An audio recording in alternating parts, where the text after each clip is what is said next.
Okay, so guys, there are two types of applications: monitoring applications and control applications. Monitoring systems and control systems, all these are work under the influence of sensors. So monitoring application के अंदर सबसे पहले application देखते हैं burglar alarm.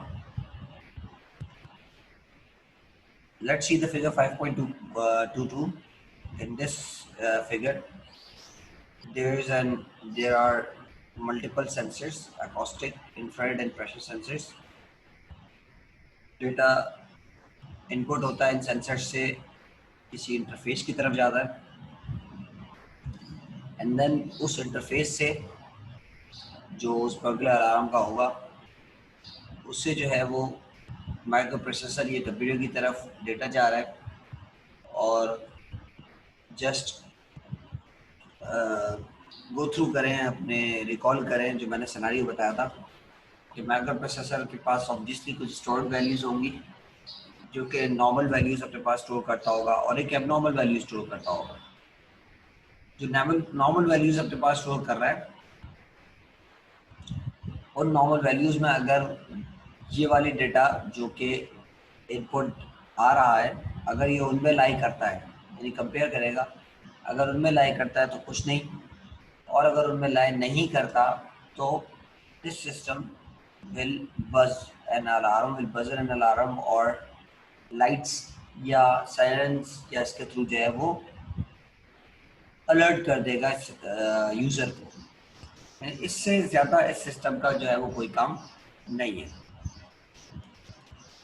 Let's see in detail, point out जो points यहाँ पे लिखे हैं उनको देखते हैं. A burglar alarm monitoring system will carry out the following action. The system is activated by keying in the password on a keypad. Obviously, जिसका ये सिक्योरिटी सिस्टम है वो हर वक्त उसको सिक्योर नहीं रखता होगा. अगर हर वक्त सिक्योर होगा तो कभी भी कोई दरवाज़ा ही नहीं खोल सकेगा, कोई विंडो ही नहीं ओपन कर सकेगा. तो डीएक्टिवेट भी करना पड़ता है ताकि घर के लोग भी जो है, घर के अफराद भी जो है वो आ और जा सके. लेकिन जब वो एक्टिवेट कर देता है, ठीक है, तो ऑब्वियसली उसे पता होता है, घर वालों को पता होगा कि this is the time that the system is activated. Now no one is supposed to enter और लीव द रूम और house because system is activated. And अगर हम घर वाले ही जो है वो निकलेंगे करेंगे तो क्या हो जाएगा, अलार्म बस कर जाएगा. तो सिस्टम को एक्टिवेट करवाया जाता है first of all by keying in the password on a keyboard. The infrared sensor pick up the environment, pick up the movement of an intruder in the building. Infrared sensor जो है वो intruder की movement जो है वो sense करता है. Acoustic sensor pick up the sounds such as footsteps or breaking glass. Acoustic sensor जो है ये sense कर रहा होता है कि कोई दरवाजा तो नहीं खोल रहा है या कोई किसी की चलने की आहट तो नहीं आ रही, या फॉर एग्जाम्पल किसी ने कोई शीशा तोड़ने की गलती तो नहीं की. तो ये तमाम साउंड्स जो हैं वो इनको पिक कर सकता है, तो उनको पिक करता रहता है अगर ज़रूरत होती है. और the pressure sensor is pick up the weight of an intruder coming through the door और थ्रू द विंडो. और प्रेशर सेंसर जो है वो किसी इंसान का वेट जो आने वाला हो दरवाजे की तरफ उसका जो है वो वेट सेंस कर रहा होता है. The sensor data is passed through an ADC if it is an analog form. देखो important point कहता है if it is an analog, if का clause यहाँ पे दे दिया है कि अगर डेटा आपका एनालॉग फॉर्म में होगा तो वो ADC से पास करेगा और अगर नहीं होगा तो कुछ नहीं होगा. और ADC से पास करने के बाद क्या होगा, to produce the digital data. The computer or microprocessor will sample the digital data coming from these sensors at a given frequency. For example, every 5 seconds. मैंने आपको बताया था डेटा लॉगिंग का. Data logging is a time interval, the given time, the special time, the specific time interval at which the data is inputting into the computer through sensors is known as data logging. जिसमें data को log किया जाए is known as data logging at a given interval of time. अगर interval of time 5 seconds है तो हर 5 second के अंदर data आएगा. अगर इंटरवल ऑफ टाइम 5 मिनट्स है तो हर 5 मिनट बाद डेटा इनपुट होगा. अगर interval of time half an our है तो हर आधे घंटे बाद डेटा इनपुट होगा. तो माइक्रो प्रोसेसर सैंपल करेगा उस डेटा को डिजिटल के अंदर और जो भी फ्रिक्वेंसी है यानी जो भी इंटरवल ऑफ टाइम है उसके through the data is compared with the stored value by the micro processor. यानी वही बात कि जहाँ से यहाँ तक पहुँच गया इसके बाद कंपेयर हो रहा है माइक्रो प्रोसेसर के पास. If any of the incoming data values are outside the acceptable range. Now what is the meaning of acceptable range? Acceptable range वो range है जिसमें कुछ नहीं करना. Acceptable ranges are those values जिसमें माइक्रो प्रोसेसर में कुछ भी नहीं करवाना, ना अलार्म बजवाना है, ना सायरन बजवाना है, ना कोई काम करना. यानी ये वो वैल्यूज है जो कि चाहिए थी, ये वो वैल्यूज है जो कि normal values. So if any of the data values are outside the acceptable range, the computer sends a signal to a siren to sound the alarm or to the light to start the flashing. तो अगर कोई incoming values acceptable range से बाहर हैं, outside the acceptable range, तो computer will send a signal. Simple computer जो है वो एक इंस्ट्रक्शन देगा कि सायरन तुम साउंड कर जाओ, तुम बच जाओ, अलर्ट कर दो, ये लाइट तुम फ्लैश कर जाओ ताकि तुम अलर्ट कर दो. That is it. यानी इस सिनेरियो के अंदर माइक्रो प्रोसेसर सिवाय अलर्ट करने के कुछ नहीं कर रहा. ठीक है, सिवाय अलर्ट करने के कुछ भी नहीं कर रहा. फिर कहते हैं a DAC is use. DAC use करेंगे if the device need analog values to operate them. अगर सायरन या लाइट एनालॉग वैल्यूज के थ्रू काम कर रहा है तो फिर डीएसी जो है वो इस्तेमाल होगा. और जो इंस्ट्रक्शन कंप्यूटर ने दी थी जो कि डिजिटल फॉर्म में थी, वो डिजिटल वैल्यूज जो है वो एनालॉग में कन्वर्ट होंगी और इसके थ्रू जो है वो ऑपरेट होगी लाइट या siren. The alarm continues to sound या light until the system is reset with a password. जब तक सिस्टम जो है वो रीसेट ना कर दिया जाए. आपने देखा होगा कभी कभी हम शाम रात के टाइम में जिस वक्त बैंक बंद हो जाती है, कहीं से गुजर रहे होते हैं लेकिन बैंक के अंदर से जो है वो अलार्म की आवाज़ आ रही होती है. तो वो क्या होता है कि या फिर जो है वो बैंक के अंदर के अपने सिक्योरिटी गार्ड्स जो हैं वो मौजूद होते हैं, उनसे कुछ गलती हो जाती है. या फिर जो है वो समटाइम्स हम लोग माशाल्लाह कराची में रहते हैं, नियर लिविंग कराची, तो देयर मस्ट बी रैट्स. तो चूहे वगैरह जो है वो आ जाते हैं अंदर, जो पास कर जाते हैं, जिसकी वजह से जो है वो डिफरेंट सेंसर्स वो डेटा इनपुट ले लेते हैं और जो एक्सेप्टेबल रेंज से हटकर होता है,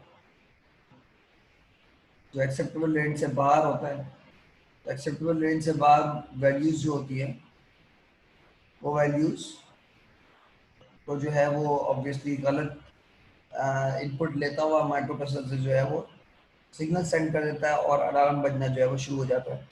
पर थोड़ी देर बाद क्या किया जाता है, उस अलार्म को रीसेट यानी डीएक्टिवेट किया जाता है और डीएक्टिवेट करके जो है वो वापस सेट किया जाता है. तो ये कह रहा है कि the alarm continues to sound and the light continues to flash until the system is reset with the password. तो जब तक डीएक्टिवेट करके एक्टिवेट ना करे तब तक जो ये चलता रहेगा. So that is the way the monitoring system works. तो मॉनिटरिंग सिस्टम के अंदर आपने देखा कि इनपुट हो रहा है डेटा सेंसर से, माइक्रो एडीसी की मदद से माइक्रो प्रोसेसर के पास जा रहा है, and then microprocessor is comparing and the values are outside the acceptable range, that is it. तो वो अलार्म बजा रहा है या सायरन बजा रहा है या लाइट फ्लैश कर रहा है, बस यही जो है वो काम है. Now the second monitoring system, monitoring of a patient in a hospital. कहता है a number of sensors are attached to the patient. These measure the vital signs such as temperature, heart rate, breathing rate. These sensors are all attached to the computer system. The sensor constantly send the data back to the computer. The computer samples the data for of at frequent intervals. ये same बात कर रहे हैं आप देखो जितनी मैंने आपको स्टार्टिंग में बताई थी. The range of accepted values of each parameter is keyed into the computer. The computer compares the values from the sensors with those values keyed in. If anything is outside the acceptable range, a signal is sent by the computer to sound an alarm. If the data from the sensor is within the range, the values are shown in either the graphical form or on the screen or a digital readout. Monitoring continues until the sensors are disconnected from the patient. यानी मैंने first of all ये पूरा आपको पढ़ दिया आपके सामने. आप देखिए तमाम बातें सेम हैं जो हमने डिस्कस की थी. सेंसर से डेटा आ रहा है, पेशेंट के वाइटल साइंस हैं, उन्हें कंटिन्यूसली इनपुट किया जा रहा है. फॉर एग्जांपल टेम्परेचर सेंसर से टेम्परेचर आ रही है, हार्ट रेट सेंसर से जो है वो हार्ट रेट आ रही है, ब्रीदिंग सेंसर से जो है वो ब्रीदिंग वैल्यूज आ रही है. ये सारा डेटा जो है वो कंटिन्यूसली जो है वो सिस्टम तक पहुंच रहा है. बीच में ऑब्वियसली अगर एडीसी की ज़रूरत है तो ठीक पढ़ना डायरेक्टली कंप्यूटर तक पहुंचता है. फिर सेंसर्स जो है वो कॉन्स्टेंटली सिस्टम को दे रहे हैं और एक फ्रीक्वेंट इंटरवल ऑफ टाइम के थ्रू जो है वो डेटा इनपुट हो रहा है. किसी का जो है वो फॉर एग्जांपल हार्ट रेट है तो वो जो है वो एवरी सेकंड हो रही होगी. ब्रीथिंग रेट है वो भी एवरी सेकंड रेट हो रही होगी. Like depends on the values. अब ह्यूमन वैल्यूज है तो और if ये सारी वैल्यूज जो है वो तभी दी जाती है जब one patient is in the ICU. यहाँ पर जो है वो इंटरवल ऑफ टाइम ऑब्वियसली बड़ा नहीं किया जा सकता. यहाँ पे इंटरवल ऑफ टाइम जो है वो सेकंड वाइज ही होता है. तो एवरी सेकंड डेटा जो है वो कंटिन्यूसली इन हो रहा होता है सिस्टम के अंदर. और माइक्रो प्रोसेसर जो है वो इस डेटा को सैंपल कर रहा होता है. सैंपल से मतलब अपने पास माइक्रो प्रोसेसर को अंडरस्टैंडेबल फॉर्म में ला रहा होता है और माइक्रो प्रोसेसर को समझा रहा होता है ये वैल्यूज. और माइक्रो प्रोसेसर क्या करता है, माइक्रो प्रोसेसर चेक करता है कि वैल्यूज आर एक्सेप्टेबल रेंज और नॉट.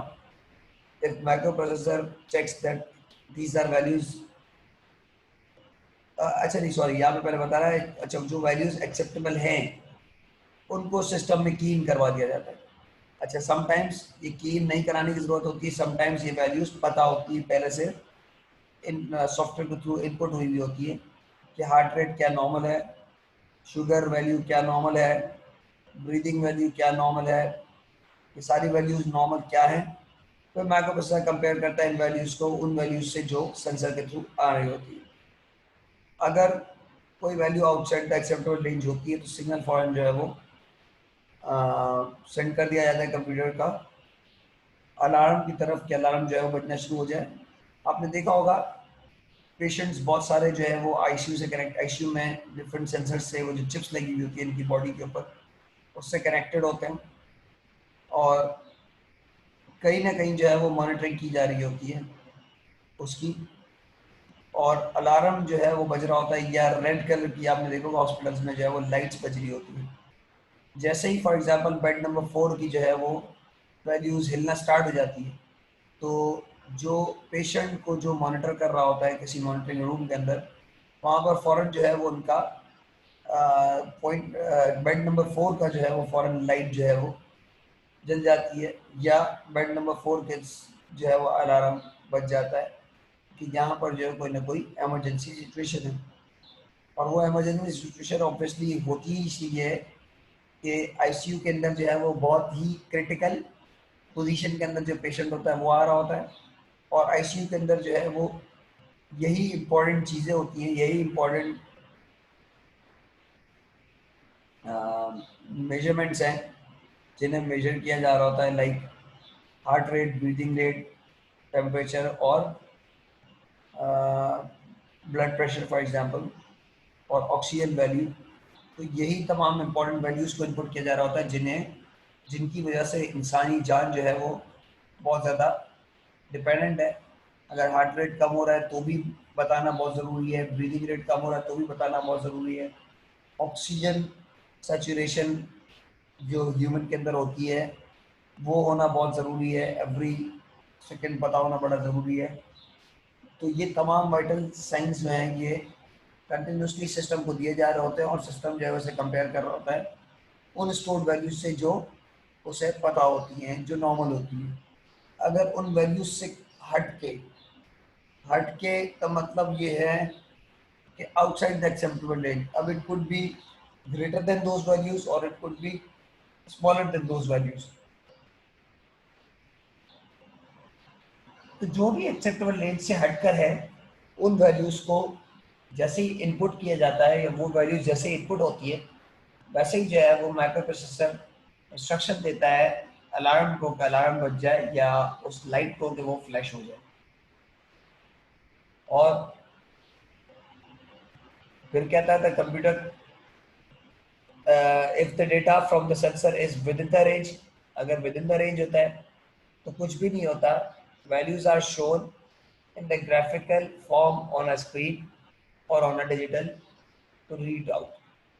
यानी आपने देखा होगा हॉस्पिटल्स के अंदर तमाम वैल्यूज जो है वो साइट पे मशीन लगी हुई होती है और वैल्यूज यूजर भी अगर कोई आता है कोई पेशेंट के साथ अटेंडेंट होता है तो वो भी वैल्यूज देख रहा होता है कि इस वक्त हार्ट रेट कम है या ज़्यादा है, इस वक्त जो है वो ब्रीदिंग रेट कम है या ज़्यादा है, ऑक्सीजन का लेवल कम है या ज़्यादा है, शुगर वैल्यू कम है या ज़्यादा है। तो ये सब वैल्यूज जो है वो एक आम आदमी भी देख लेता है। तो ये भी जो है वो अगर वो एक्सेप्टेबल रेंज के अंदर है तो वैल्यूज जो है वो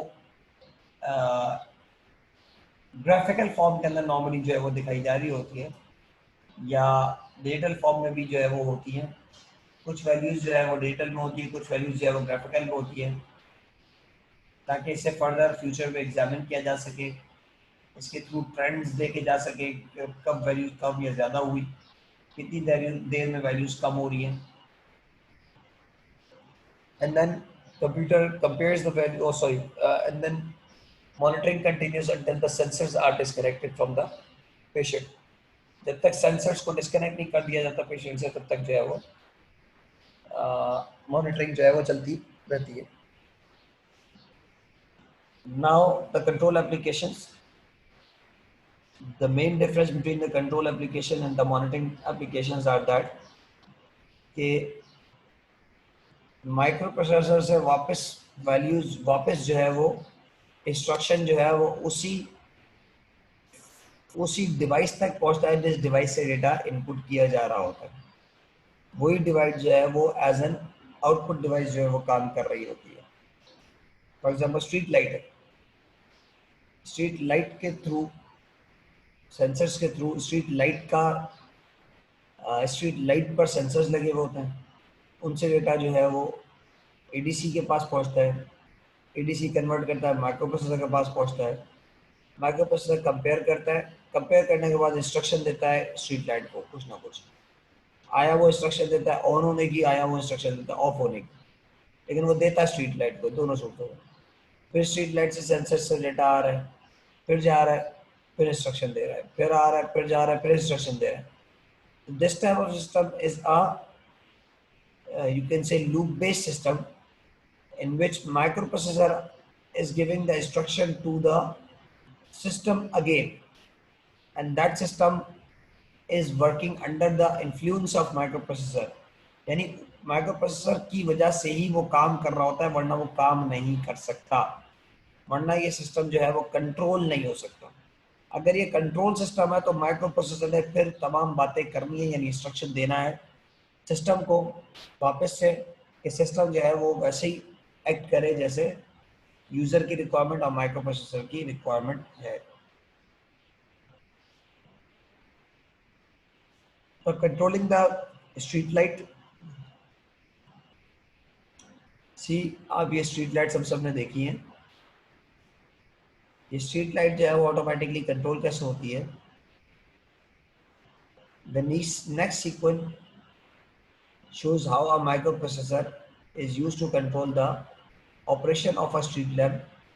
The lamp is fitted with the light sensors which constantly sends the data to the microprocessor। Street light के साथ लैंप अटैच होता है और लैंप के अंदर जो है वो सेंसर्स लगे हुए लाइट सेंसर्स, और लाइट सेंसर से जो है वो डेटा कॉन्स्टेंटली जो है वो माइक्रो प्रोसेसर के पास पहुंच रहा है। फॉर एग्जांपल एवरी 10 मिनट्स या फॉर एग्जांपल एवरी 30 मिनट्स के टाइम इंटरवल पे जो है वो डेटा कंटिन्यूसली माइक्रो प्रोसेसर को पहुंचता है।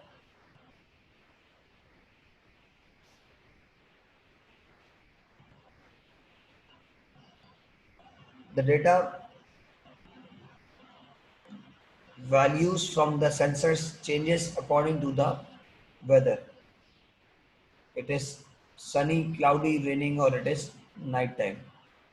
यानी ऑब्वियसली सेंसर से डेटा आ रहा है और सेंसर से डेटा ऑब्वियसली चेंज भी हो रहा है बार बार, क्योंकि डेटा जो है वो सनी भी है, समटाइम्स क्लाउडी भी है, समटाइम्स रेनिंग भी है, समटाइम्स रात का भी टाइम है, ठीक है ना। तो होता क्या है, the light sensor sends data to the ADC interface. Light sensor data आएगा एडीसी को, ADC digitize the data and send it to the microprocessor। तो माइक्रोप्रोसेसर को ये डेटा मिल जाएगा डिजिटाइज करने के बाद, यानी एनालॉग से डिजिटल कन्वर्ट होने के बाद। The microprocessor samples the data every minute. Microprocessor जो है वो शायद हर एक मिनट पर सैंपल कर रहा है डेटा को, और सम अदर फ्रिक्वेंसी, जो भी फ्रिक्वेंसी रेट इसको गिवन है। The data from the sensors less than stored value. अगर डेटा सेंसर से आने वाला जो है वो स्टोर्ड वैल्यू से, यानी एक लाइट वैल्यू जो है वो फॉर एग्जांपल 20 होनी चाहिए, समझाने के लिए कह रहा हूँ, और अगर उससे छोटी है, अगर 18 आ रही है, 19 आ रही है, 15 आ रही है, यानी अंधेरा होने लगा है, a signal is sent from the microprocessor to the street lamp. तो सिग्नल जो है वो स्ट्रीट लैम्प को सेंड कर दिया जाता है microprocessor, and the lamp is switched on. तो लैम्प जो है वो ओपन हो जाता है। The lamp stay switch on for 30 minutes. 30 minute तक वो स्विच ऑन रहता है। Before the sensor reading as are sampled. उस वक्त तक जब तक सैंपल की रीडिंग जो है वो सैंपल ना कर दी जाए वापस से। और इससे क्या होता है, ये फ्लिकरिंग से बचाता है लैम्प को। अगर ये हर एक मिनट में डेटा इनपुट हो रहा होता, क्या पता बस बादल आए होते तो हल्का सा अंधेरा हुआ होता, तो फिर वापस बादल जाए 2 मिनट बाद, तो फिर जो है वो लाइट ऑन हो रही है और फिर ऑफ हो रही है, फिर ऑन हो रही है, तो इससे जो है इसको बचा रहा होता है। If the data from the sensors greater than or equal to the values stored in the memory। अगर सेंसर से डेटा आने वाला बड़ा है या बराबर है उन वैल्यूज की जो स्टोर्ड है मेमोरी के अंदर, a signal is send from the microprocessor to the street lamp. तो सिग्नल जो है वो सेंड कर दिया जाता है स्ट्रीट लैम्प को माइक्रोप्रोसेसर की तरफ से कि लैम्प जो है वो तुम स्विच ऑफ हो जाओ। और फिर से लैम्प जो है वो हाफ एन आवर तक स्विच ऑफ रहता है before the new reading are sampled. और फिर से ये बात कह रहा है कि ये फ्लिकरिंग से बचा रहा है during the heavy cloud cover. For example कि किसी किस्म का क्लाउड कवर ना हो, कुछ ना हो, तो एवरी हाफ एन आवर जो है वो डेटा इनपुट होता है और माइक्रो प्रोसेसर जो है वो सिग्नल सेंड करता है। ओ सॉरी, माइक्रो प्रोसेसर तक सिग्नल सेंड होता है यूजिंग एडीसी, एंड देन ये वैल्यूज जो है वो कंपेयर हो रही होती है, जो माइक्रो प्रोसेसर के अंदर स्टोर्ड वैल्यूज होती है। ठीक है guys, that's we have seen the first control system, that how to control the street lights, and